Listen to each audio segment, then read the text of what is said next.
Hello, everybody. Welcome to another episode of our interview series. Today, I'm here with Julie Barber. Julie is the CEO of Spark Consulting. They do a number of things, but the main focus of our conversation today will be around the work they do with startups to help them become investor ready, to help them increase their chances of attracting investment. Julie's background is working with large financial corporates like KPMG and HSBC, and she has a lot of experience on the buy side when it comes to startups. And so she knows what large corporates and investors are looking for. And now she brings that knowledge in her work with startups to help them become investor ready. And this is the focus of our conversation today, mainly looking at the communication and pitching side of things, which is the central theme of this series. So, Julie, welcome, and thank you very much for your time. I'm looking forward to learning from you today. Me too. Well, thank you very much for having me. All right. So I would like to start, Julie, with, if you want, with the why. So why are we having this conversation? Why does being investor ready matter? Why is this important? It's to do with two main things, really. So the first is, if you aren't really ready when you go to talk to investors, the chances are that you can burn some valuable bridges. You can make investors think that you're not credible, that you're not investable, and then that chance is gone. And that's one of the things that drove me to actually start working with startups, because I was sitting on the buy side in large corporates, having startups come in and pitch for corporate venture capital, and seeing them fall on their face because they weren't ready. They hadn't done their research. They hadn't thought of a number of the things that this potential investor might worry about. And as a result, they went out the door with nothing. And to get that far and then lose that opportunity is terrible. So credibility and not burning bridges is a big part of being ready.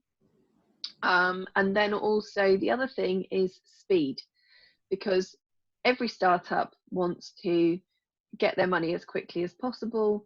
The investment process, especially if you are doing equity investment, is long and drawn out and quite painful.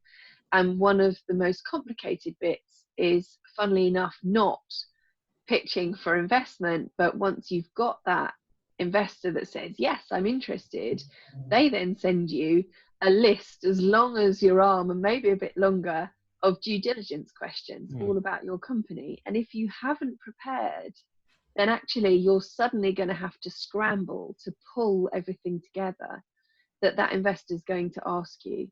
And that's a pretty uncomfortable place to be.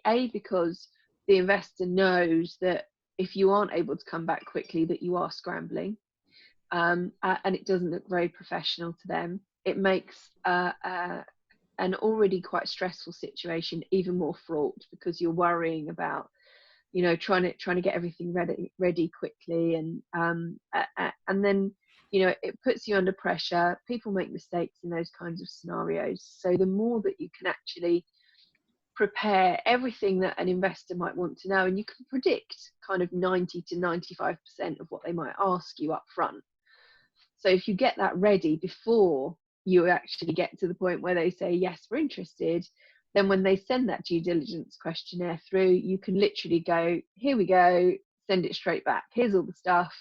And, that just reaffirms their opinion that you're worth investing in, that you're really professional in your dealings. Got it. And then, so in that case, let's talk about what investors really want to know. So you talked about these due diligence questions. Before that, if let's imagine that I'm the CEO of a startup, and I go to a meeting, so I need to pitch my idea, my startup, I'm looking for investment. based on your experience, Julie, what do investors really want to hear? What are the essential elements in an investor pitch? Um, the really the really essential elements are the most basic ones. So, what is the problem that you are solving, and how are you going to solve it? And you would be amazed at how many founders struggle to articulate the problem and its scale and its severity, and also how they're going to solve it. And that's a real challenge. A lot of times you'll get investors coming out of meetings going, I'm still not quite sure what they do. And then after that, the next two things investors want to know is, how is your company going to make money out of your solution, and how are they as investors going to want get their money back with a decent return on top. So once they've established that it's actually a problem worth solving and that you've got a good answer to that problem, then it's straight into the money questions. How do you make money out of it? I've seen numerous startup pitch decks where they've forgotten to include how they're actually going to earn any money from the thing that they're building, and you kind of go, well, why would anyone invest in you if you can't even articulate how you're going to make money? That's frightening. And on this point, Julie, I think I saw, because I saw that you are doing a lot of insight sharing and knowledge sharing at the moment on LinkedIn. I think your hashtag is 8 weeks investor ready or something like that. Exactly. Okay. We're doing a knowledge share 5 days a week for 8 weeks, all about all the stages of being investor ready. Yeah, and that was great. In preparation for this conversation, I had a look at it, and you mentioned something that you mentioned that you are surprised to see so often that some companies, some startups, they forget to include in their investor pitch how they make money. You also say, correct me if I'm wrong, but I think I heard you say that 2 out of 5 investor pitches you see forget to mention exit as well. No, absolutely. Yeah. So a couple of questions there. Okay, actually no, because the first question was, did I understand correctly? And you said yes. So if that's the case, why is this a problem then? Well, investors are not giving you their money for the fun of it. They're giving you their money because they want to make money back. You know, they're seeing that your idea, your company is something that could generate a good return. And while they may invest in startups because they want to encourage economic growth and innovation and things like that, they're also not looking to make a loss, ideally. So if you can't tell them how they're going to get their money back, then they're going to be worried. And what you don't want to do is worry investors. Your job as a founder is to think of all the worries an investor might have and then mitigate them up front and work out how to reassure them so that you can clear all those worries away, to the point that the only thing that they've got left to think is, yes, it's a great idea, I should jump in and invest here. But they can't do that if there are worries left on the table. Yeah. I'd like to go back to a point you mentioned earlier, which was around the problem. And again, I think you asked a very interesting question, a very simple, but to me, very interesting question some days ago on LinkedIn. And the question was, I'm paraphrasing now, I think, but something like, do you really know the problem that you're solving? What's the problem that you're solving? And you said you were talking about some key issues around the problem. Would you like to explain that in a bit more detail? Yeah, sure. I mean, sometimes you get people who have experienced a problem themselves, and then they've invented an entire product or service around that. But they haven't gone out and engaged with their market to understand, if it's a problem for anyone else at all. It might just be something that's a personal bugbear. If it is a problem for other people, what's the scale of that problem? So how many people really care about that? How many people really experience that problem? Because if it's only 50 people in your neighborhood, guess what? That's not a business. If it's 500,000 people, pretty good going. or 500,000 companies, even better, because they've got bigger pockets than people generally, or you find a problem that actually millions of people have got.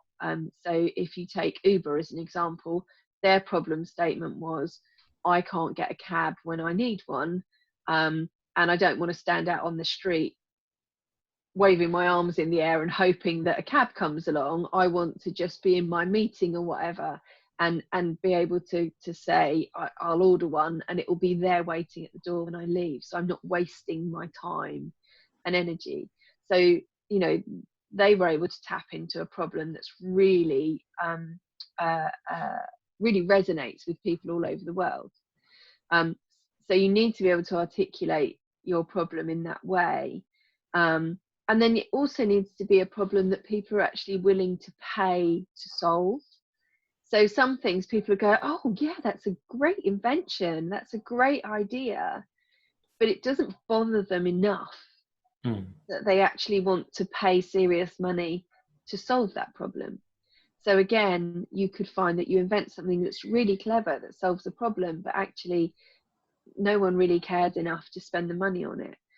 Particularly, if it's a small problem and the cost to solve it, is only a couple of pounds, great, people may well go for it. But it's a small problem and you spent loads on developing a solution and actually it's quite costly, then why would they? The cost benefit to them doesn't weigh up. So you've really got to be able to show that you have delved into all of that, you've really researched it, that you really understand it, for an investor to believe that problem is worth solving. I mean, if you're really lucky, you'll get an investor who goes, I've got that problem as well, and I'd pay to solve it, and they're immediately on board. But not every investor has experience in the area that you're talking about, or knows exactly what those issues are. So you need to be able to paint the picture for them. And so thinking about painting the picture and the idea that we talked about the essential elements that investors really want to hear in a pitch. Based on your experience, normally, how long would it take a startup, a founder, a CEO to explain, to articulate the problem and all of these key essential elements in a meeting with an investor? In a time frame, I should add, that makes sense. Yeah. Sorry, my dogs are barking. No problem. Let me just shut them out. So it's a bit of a piece of string question, because you could bump into an investor at an event. You've probably got a minute or 2 minutes to talk to them and convince them that you're worth seeing for a follow-on appointment. You might get asked to come in for a coffee and a chat to a VC. Make no mistake, that is a pitch. It's always a pitch. And then you might have 30 minutes or an hour. Or if you're going in front of some of the angel investment networks, we'll have panel meetings, and you might be lucky enough to get offered a pitch slot at one of those panel meetings, in which case you might get 20 minutes, 15 minutes, 30 minutes. So the important thing really is that you know your stuff inside out, and that you can tweak it and tailor it to any length of time, and you know what the key points are that you have to get across, and then you know how much you can expand out based on how much time you've got. So you might literally have 2 sentences for the 2 minutes that you catch someone at an event, and then you'll work all the way up to 10 or 12 slides that would carry you through a 30-minute presentation. Okay, and so would you then recommend that in order for them to be able to be prepared, whether it's for 30 seconds or 1 minute or 10 minutes, whatever they need or whatever they have in that particular situation, would you recommend that they need to have a well-rehearsed pitch? It needs to be well-rehearsed in the sense that you know the data inside out, that you can take any question thrown at you and respond to it. It shouldn't sound like you said the same thing 500 times. So you've got to be able to turn it into genuine and authentic sentences, and to make sure that your personal passion about your subject comes across. Because no one wants to hear presentation by rote. It's just dull and boring, and doesn't show that you're engaged as a founder. Yeah, and talking about that, so let's go a bit deeper in the pitch side of things.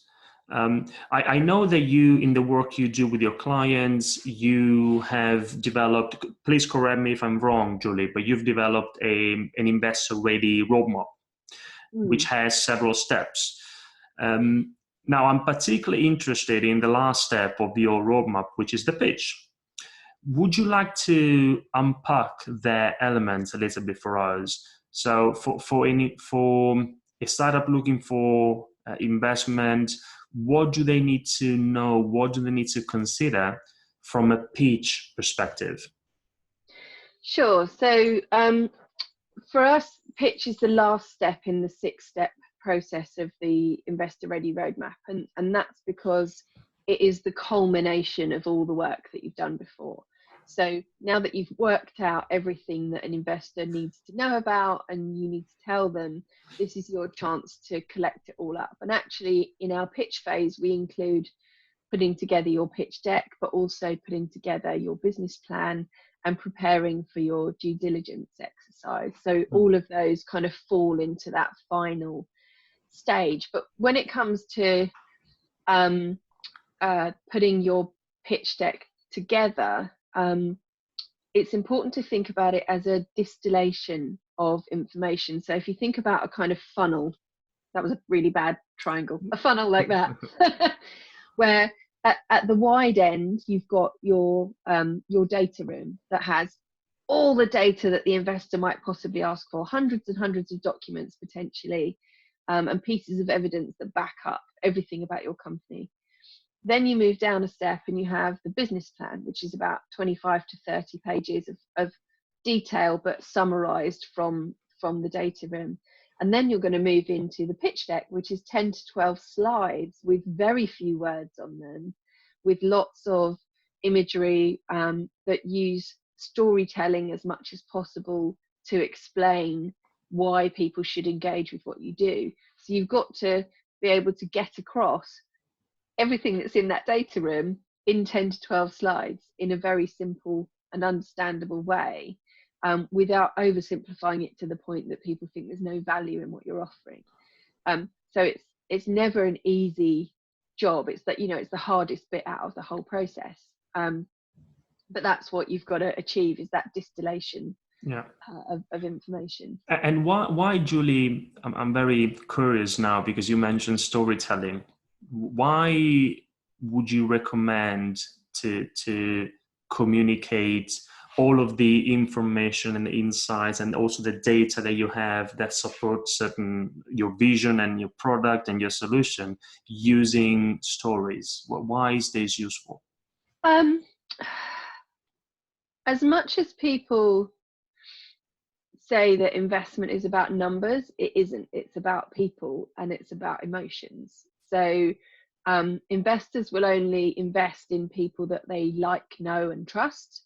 And you get them to like, know, and trust you by telling them stories that they can engage with, by painting pictures, by, being able to say, we started here and now we're here and look what we've achieved, and the impact of that on our customers has been X, Y, and Z. And, they start to be able to really almost fall in beside you on that journey and be part of that in their heads. And then they can start to think, well, where might that go next? So it's all about engaging people and really helping them to step inside your story and understand it. And if you can't do that, if it's a very flat, dry presentation, then they're not going to engage, and they're not going to feel that relationship building, which is absolutely necessary to become an investor in your business. Yeah. And now, so let's say that we have now we've prepared a successful pitch, we've delivered a successful pitch. What happens next? Let's go back to what you talked about at the beginning of our conversation, perhaps the due diligence questions, or maybe also the follow-up. So we've done let's say, hopefully a successful pitch with an investor. How does the follow-up process work, especially for those who are perhaps thinking about raising investment, but they're not familiar yet with everything that it takes from start to finish? So it will depend massively on who you're trying to get investment from. So for instance, if you're trying to get investment from a single angel investor, you might get a response literally in the meeting. Yes, I'm interested. No, I'm not. You know where you are. A corporate VC may have to go off and do some kind of decision by committee. So you might not hear back for a week or 2 weeks or a month, because some of them are very slow. And then a traditional VC will be somewhere in the middle. They might, depends how they operate. They might tell you straight away. They might say, oh, we'll come back to you once we've had a chance to discuss it around the table here. But once you get that, and it never hurts if you've walked away from a pitch and not had a decision in the pitch. It never hurts to do a positive follow-up the next morning to say, thanks so much for hearing us. Just a reminder, here's our deck in electronic format if you haven't given it already. Here are the key points. If you've got any questions, please ask. And then, hopefully they come back and say, we love it. We'd like to progress. And then at that point, the first thing that you'll need to sort out is non-disclosure agreements, because past that point, they're going to be wanting to see lots of really private detail about your company. So you must make sure that the NDA is in place and signed. And this is really the point. Well, ideally before this point, you will have got lawyers involved, but if you haven't already, now's the point to make sure that you're doing that, because you will need legal help to get through this process effectively. And it depends how people operate. So some will send the due diligence questions first, and then will send a term sheet once they've kind of had a look at the numbers and made sure they do actually stack up. Some will send a term sheet and then say it's dependent on us doing the due diligence and it all stacking up.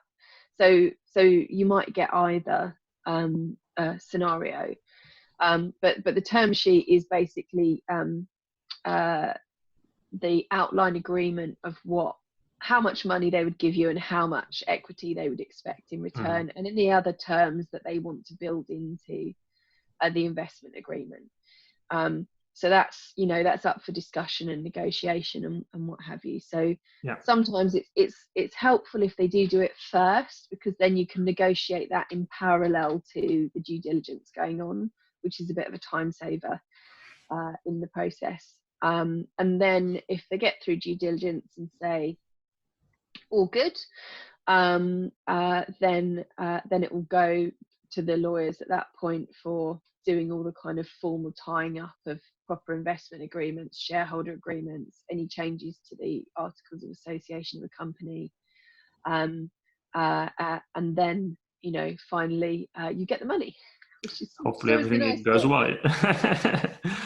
So there's quite a lot of steps, and I can't emphasize enough how important it is to have good legal support through that process, because particularly if you've not done it before, the risk that you don't know what you don't know is huge. So there might be things in a term sheet that you look at and go, oh, looks fine to me, and then your lawyer would go, no, don't sign that at all, that's terrible, that would really impact you down the line.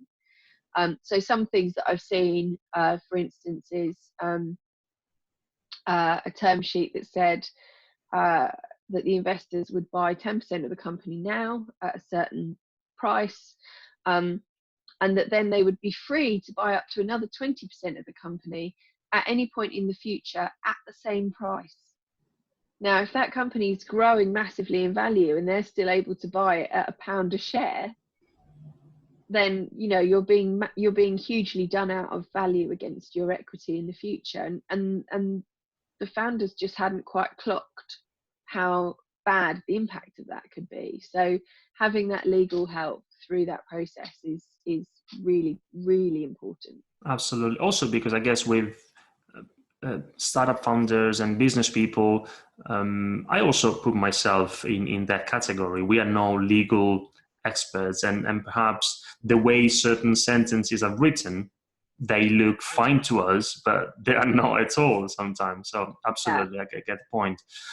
Julie, let's also talk about, last year I was at an event which was mainly around investment. And I was there just because I'm always curious to look at how people present, how they pitch their ideas. And there was a lady who successfully went through an investment round. So that was successful for her. But she said that there was an unexpected thing that happened through the process. She didn't realize it. And that was the time it took to do everything. And that took time away, she said, from her business. So what's your view on this? What should a founder need to consider and be aware of when preparing for being investor ready? I mean, going through a raise is a full-time job and then some. So you are absolutely at risk of neglecting the running of your company because you're trying to raise money to grow it. So from our perspective, the really important thing, and that we talk to our clients about as we're starting out with them, is how are you going to delegate all of your day-to-day running of the company? Who are you going to delegate that to, or what is essential and what isn't? Because you have to prioritize that now. You can't wait to deal with it when you're in the middle of a raise, because your head will explode from the stress of trying to do both things at once. So every person I've spoken to, every startup who's successfully raised, literally says it's a full-time job. It takes ages. It takes so much focus off the business. So you have to have plans in place up front for how you're going to cope with that. And, if you're lucky, you're a co-founder with someone else, and then you can split it so that one of you becomes the fundraiser and one of you becomes the runner of the company. And that's what happened in that example. That's what she said. She was lucky in a way because she had a co-founder, and that's exactly what they did. Yeah. And, but if you're a single founder, that's really hard, unless you've already built a team around you, unless you're already at a stage where you've got a team who can take on a lot of that work. But it can, for founders, often be the first time that they have to let go a bit, because until then they've held everything in their hands and they've run it all and it's all in their head, and now they just can't. So they're also going through that transition process of, wow, I really need to delegate more of what I'm doing, at the same time as going through a raise process that perhaps they've never done before as well. So it can be a real massive learning curve on kind of two fronts at the same time. So, yeah. Get it. Okay, so Julie, we are approaching the conclusion, and I'd like to change direction a little bit. And a question I wanted to ask you is, again, in preparation for this conversation, I read an interesting article that you wrote on a magazine. I don't remember which one it was. And in that article, you were talking about this idea of having again, as a founder, as a CEO, of having a North Star question, which goes beyond. I found it very interesting. It goes beyond the vision and the strategy. And you said that if you're going to use one, it has to resonate, again, from a communication perspective. Would you like to tell us a bit more about it, and perhaps if you have an example in mind, this idea of the North Star question? Yeah, so a North Star question is a guiding principle that you work by in your business. So whenever an opportunity or an event happens that you need to react to, you turn back to your North Star question and ask that question, and the answer should tell you whether you should take that opportunity or you know, how you should react to that event. So so for example, we get lots of things coming in to us at Spark. We could do this, we could do that, but my North Star question is always, will that help us to help startups to grow faster? If the answer is no, then we're not doing it. And that makes it quite clear cut, you know, because there's so many distractions, there's so many things, there's so many people out there who are like, oh, we could work together, we could do this, and it's so easy to get sucked in all those directions, and it's very flattering. But actually, you have to really hold the line and say, I have to retain that focus, and if it doesn't answer that question, then we shouldn't do it. Doesn't mean you have to turn them down flat. Maybe you put it on a back burner, or you know, something like that, but or find a different way of doing it that does answer your question. But sticking to that core can really help you know, entrepreneurs stay focused at a time when they have, you know, minimal resource and minimal spare time and so many things to do. Yeah, no, I can see how powerful it can be to bring clarity and discipline. Oh, I love it. Okay. Also, Julie, I wanted to ask you, I think it was, again, some days ago, some weeks ago, you posted an article or a simple post on LinkedIn, which I loved. And you said that as a, again, as a CEO, as a founder, your vision should also include the positive impact that your company does, or your company has on the world. Again, would you like to explain what you mean and what's behind this? Sure. So I strongly believe that every business has a responsibility to do good in the world as well as be a successful business. And whether you do good in a way that is directly tied to your product or service, or whether you choose to do something complementary to that, is obviously up to you. But we encourage every founder that we work with to align to the UN Global Development Goals, or Sustainable Development Goals. And they are 17 goals that you can choose from, that range from everything like eradicate poverty, protect marine life, support innovation. And within those, there are sub goals of 5 or 6 within each of those that you can really clearly go, that one speaks to us and our purpose. And it may be that you, you know, for every sale you make, you plant a tree, or for every sale you make, you do some mentoring or something associated with that. So at Spark, for instance, we support 2 global goals. So one is around equality, and for us that particularly takes the form of helping women who have escaped domestic abuse, so helping women and children who've probably left with virtually nothing, and they're in a shelter. So we donate 2% of all our revenue to Safe Steps, which is a charity local to where we're based, that runs a refuge that helps women get out of those situations and build new lives for themselves. And then we also support innovation and economic growth.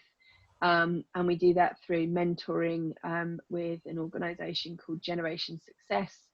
And that organisation engages with people from minority groups or under supported groups to help them succeed either in their career or as entrepreneurs. So those are 2 really important things that we do. And it's important not only that we do them, but also that we tell our clients that we do them. So every time we get an invoice in paid from a client, we donate straight to the charity immediately. And then we email the client back to say, this is what's just been done on your behalf. You've helped make this happen. Now, from an investment perspective, increasingly investors are interested in social impact investing. They're interested in sustainable investing. So being able to demonstrate that your company has these values, doesn't just say them, but does something active about them, makes you much more attractive to, to a group of very focused investors who really want to make a difference in the world as well, and know that they can do that by supporting companies like yours. Thanks for sharing this, Julie. To me, I'm also a big believer of business as a force for good, and I hope that your experience also inspires other business owners and startup founders to follow a similar direction. Because in the end, of course, we are here. It's business. We all want to make money, and I love money. That there's no problem with it at all. But it can't be just about the money. So there has to be something more. So thank you for sharing this. Okay, Julie. So perhaps before we close, for our listeners, so have in mind your target of startup founders, CEOs. Are there for them any perhaps useful resources or books or events in London? I think you run your own events as well, if I'm not wrong, right? Yeah, so we've got some, we partner with an organisation called Evoke, and we run an event once a month, which is a 2-hour workshop session where we have highly experienced financial directors on each table. So you get a kind of 2 hours of knowledge sharing from me about being investment ready, but you also get to then have table discussions with these FDs about your company specifically. So it's a really high value session. So yeah, you can go to my website, which is spark-consulting.co.uk, and go onto the events page and see the next events that are coming up on there. In terms of books that I'd recommend, I'm just looking for it on my bookshelf. It is, I recommend this to so many people, and it's going to come up back to front, but it's called What Got You Here Won't Get You There by Marshall Goldsmith. Because as a CEO and founder of a startup, what got you to the point where you get investment is not what will get you to the next stage of development of your company. So as a CEO and founder, you have to constantly reinvent yourself, develop yourself to the next stage, and neglecting that has, for some founders in the past, meant that actually investors have removed them from the company and put someone else in who is showing that they are capable of moving that company up to the next level. So really thinking about that on a constant basis is critical. Thank you very much for this. I have seriously learned so much from this conversation. I hope, and I'm sure that our listeners have learned as well. Before we conclude, Julie, is there anything else that you'd like to mention? Maybe a question you would have liked me to ask you and I haven't done it. Is there anything else before we close? I think the only thing I'd say is that if people are thinking about raising investment, you need to start thinking about it as early as possible. It's no good waiting until you need the money. You don't ever want to be pitching when you're desperate. That's not a good situation to be in. If you're getting money from VCs, that can take anywhere between 6 and 9 months. Angel investors can be shorter. And before that, you need to actually prep so that you are investor ready, which, for us with our clients takes kind of 8 weeks. So you really need to go, right, we need the money in this many months, and from there we need to work back. So when do we need to start? And too often, we see people who who've kind of left it late, and now it's all a big scramble and they've got to try and pull it together quickly and get out there and talk to investors because they're going to run out of money. And you know, you're just adding to your stress levels. So really think about it before you even think that you need to think about it, and start planning it and start thinking about who you'll engage with as your advisors through the process so that you can get everything lined up, and just take out the stress, is my main advice. Oh, great. And Julie, thank you so much again. I was already thinking about it, and after this conversation, I'm thinking about it even more. I think we should have a follow-up conversation, just the two of us, to plan an event together, I think, because there is a strong connection between what we do. And so I think we should have that conversation offline. Understood. Okay, Julie, thank you so much again. And I've learned so much. I'm sure this has been very useful for our listeners as well. And we are both in London, so we keep in touch. Will do.